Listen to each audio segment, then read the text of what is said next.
Oke, salam kenal semuanya. Nama saya Elisa Tandokalo. Saya merupakan mahasiswa Hubungan Internasional batch 17 dari kelas Magister Hubungan Internasional Universitas Pelita Harapan. Oke. Nah, jadi hari ini saya akan mempresentasikan mengenai politik dan keamanan Indonesia dengan ASEAN. Oke. Oh, sorry. Nah, asal-usul pembuatan APSC. Nah, Deklarasi Bali Concord 2 pada tahun 2003, para pemimpin ASEAN sepakat untuk membentuk 3 pilar komunitas ASEAN, yaitu termasuk pilar politik dan keamanan yang sekarang akan kita bahas. Selanjutnya adalah pilar sosial budaya dan dan yang terakhir adalah ekonomi. Nah, di sini kita bisa melihat kalau divisi ASEAN 2020 menggarisbawahi pentingnya kerjasama politik dan keamanan untuk mewujudkan kawasan yang damai, stabil, dan sejahtera. Nah, jadi pada saat Deklarasi Bali, itu terciptalah satu umpama yaitu APSC. Nah, apa itu APSC? APSC adalah ASEAN Political Security Community. Nah, di sini kita harus, kata orang tuh kalau tidak kenal maka tidak sayang. Di sini kita akan menjelaskan nih visi dari APSC sendiri apa gitu. Jadi kita bisa mengetahui gitu apa itu APSC gitu.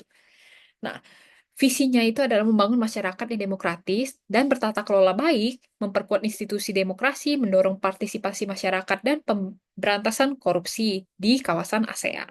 Nah, selanjutnya adalah mewujudkan lingkungan yang damai dan aman, mencegah dan menyelesaikan konflik secara damai, mengatasi terorisme, kejahatan transaksional, serta memperkuat keamanan maritim. Nah, selanjutnya adalah meningkatkan kerjasama politik, perdalaman dialog dan konsultasi politik antar negara anggota ASEAN. Yang terakhir adalah memperkuat keamanan tradisional mengenai isu-isu seperti bencana alam, perubahan iklim, kesehatan masyarakat yang dapat mengancam keamanan kawasan, dan selanjutnya adalah masalah cyber. Oke. Nah, di sini kita harus tahu juga misi dari APSC sendiri apa sih? Supaya kita bisa lebih mengenal APSC gitu. Jadi kita bisa mengetahui gitu, oh ternyata APSC itu sangat menarik. Nah, di sini saya akan menjelaskan misi dari APSC. Nah, APSC sendiri memiliki misi mewujudkan komunitas ASEAN yang berorientasi pada masyarakat inklusif, beridentitas, damai, aman, dan sejahtera.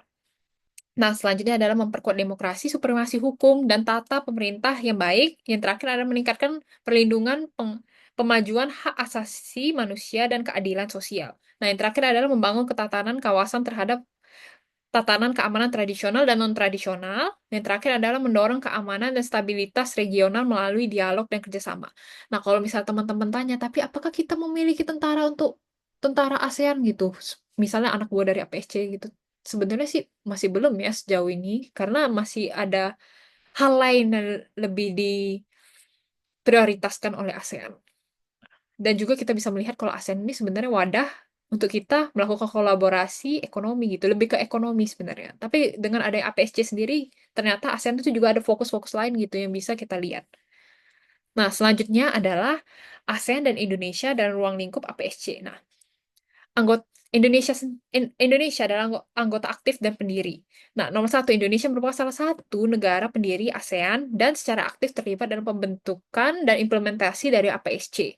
Nah, selanjutnya adalah pendorong utama pilar keamanan. Indonesia memiliki peran signifikan dalam memajukan kerjasama keamanan di ASEAN, terutama dalam isu-isu seperti penanggulangan terorisme, kejahatan lintas negara, dan bantuan kemanusiaan. Nah, selanjutnya adalah promotor demokrasi dan HAM. Indonesia mendorong nilai-nilai demokrasi dan supremasi hukum dan perlindungan hak asasi manusia dalam kerangka APSC.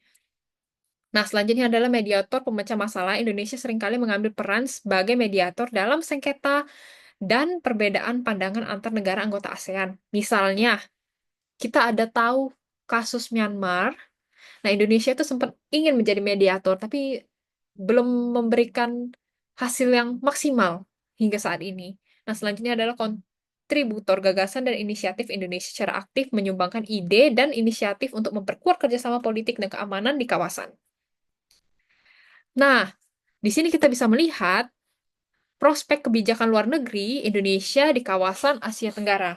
Nah, di sini kita bisa melihat fokus pada sentralisasi ASEAN, Indonesia akan terus berupaya menjaga dan memperkuat peran sentralitas ASEAN dalam arsitektur kawasan inklusif dan keterbukaan.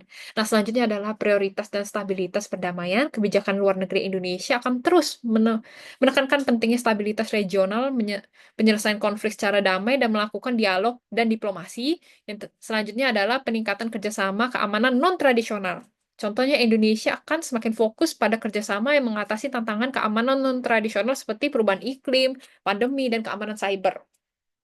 Oke, selanjutnya adalah penguatan ketatanan regional. Indonesia akan mendorong upaya kolektif untuk meningkatkan ketahanan kawasan terhadap berbagai guncatan eksternal. Nah, selanjutnya adalah keseimbangan hukum dengan mitra eksternal. Indonesia akan berupaya menjaga keseimbangan dalam hubungan dengan berbagai kekuatan eksternal yang memiliki kepentingan di Asia Tenggara. Nah, di sini kita bisa melihat gitu, apa sih peranan APSC? Nah, saya memberikan satu study case nih, yaitu sengketa Laut Cina Selatan yang melibatkan beberapa negara anggota ASEAN. Nah, latar belakang konfliknya dulu kita harus tahu dong apa yang terjadi gitu. Nah, Laut Cina Selatan merupakan jalur pelayaran internasional yang sangat vital, menghubungkan Samudra Pasifik dan Samudra Hindia. Wilayah ini kaya akan sumber daya alam, minyak, gas alam dan ikan. Nah, makanya wilayah ini jadi rebutan berbagai negara gitu, gak cuman negara ASEAN doang, bahkan negara-negara lain juga ikut merebut nih tempat ini. Nah, terus dilalui lebih dari sepertiga perdagangan dunia, menjadi area strategis bagi kekuatan militer di Asia. Nah, namun wilayah ini juga menjadi sumber sengketa multilateral karena diklaim tumpang tindih atas wilayah-wilayah maritim dan pulau-pulau kecilnya. Kalau di Indonesia sendiri itu Natuna yang diklaim. Nah, di sini kita bisa melihat peran Indonesia. Inisiatif dan dialog Indonesia secara konsisten menyerukan penyelesaian sengketa secara damai melalui dialog dan negosiasi berdasarkan hukum internasional atau UNCLOS pada tahun 1982. Selanjutnya adalah fasilitator pertemuan. Indonesia seringkali menjadi tuan rumah pertemuan informal dan lokakarya untuk memfasilitasi diskusi antar pihak-pihak yang bersengketa. Selanjutnya adalah penekanan pada kode etik. Indonesia mendorong percepatan penyelesaian Code of Conduct atau COC di Laut Cina Selatan yang substansif dan efektif. Nah, terus diplomasi preventif Indonesia berupaya membangun kepercayaan, mencegah ekskalasi melalui kerjasama maritim dan kegiatan bersama lainnya. Nah, di sini kita bisa melihat tuh peranan ASEAN sendiri apa sih dalam kejadian ini kita bisa melihat. Nah, forum dialog dan konsultasi, ASEAN menyediakan platform penting bagi negara-negara anggota yang berdialog, berkonsultasi dan mengenai berbagai isu termasuk potensi sengketa. Nah, pendekatan ASEAN Way yang mengedepankan musyawarah dan konsensus menjadi ciri khas. Jadi apapun yang terjadi, kita tidak bisa kayak datang-datang tiba-tiba ngelabok, kamu mau ngambil tempat saya. Itu tidak boleh. Jadi kita harus mengikuti dengan cara ASEAN Way, yaitu dengan cara musyawarah. Nah, selanjutnya adalah mediasi dan fasilitasi. Dalam beberapa kasus, ASEAN dan negara-negara anggota secara individu menawarkan diri sebagai mediator atau fasilitator untuk membantu pihak yang bersengketa mencapai solusi damai. Jadi dia memediasi kita nih dengan China nih. Apa yang harus kita lakukan? Nah, kita sudah kayak kirim proposal, China ngomong, sepertinya harus direvisi. Sudah gitu terus, muter, muter, muter, gitu terus. Nah, terus yang selanjutnya adalah pengembangan norma dan prinsip ASEAN telah mengembangkan jumlah prinsip dan norma seperti pengobatan terhadap kedaulatan dan integritas wilayah non-intervensi dan penyelesaian sengketa secara damai dan menjadi panduan bagi anggota dalam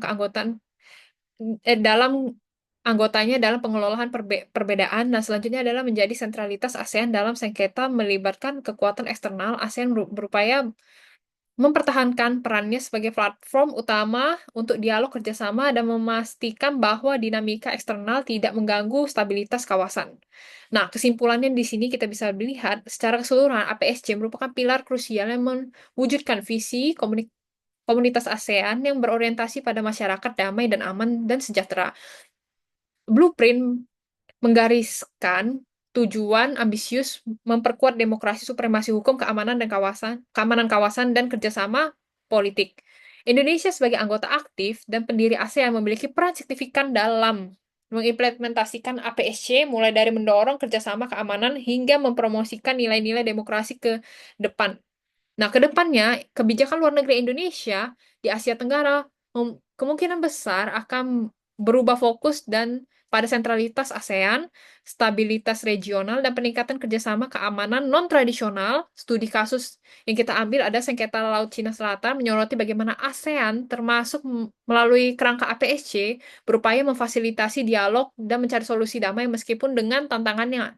Ada peranan ASEAN dalam sengketa adalah menyediakan platform dialog, melakukan diplomasi preventif, dan menawarkan mediasi dan mengembangkan norma-norma kawasan APSC secara khusus dan berkontribusi pada tujuan dengan membangun masyarakat yang damai dan aman, memperkuat kerjasama politik, dan mengembangkan mekanisme penyelesaian sengketa dan mendorong diplomasi preventif.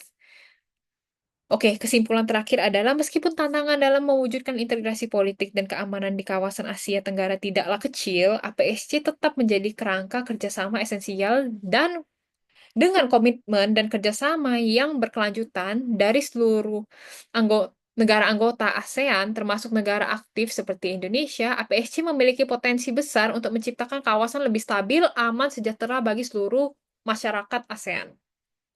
Nah, sumbernya dari kelas kita, kebetulan saya sempat mempresentasikan tentang hal ini. Terima kasih teman-teman telah mendengarkan presentasi saya. Apa kalau bila teman-teman memiliki pertanyaan, mungkin teman-teman boleh nih komen langsung di kolom komentar. Terima kasih.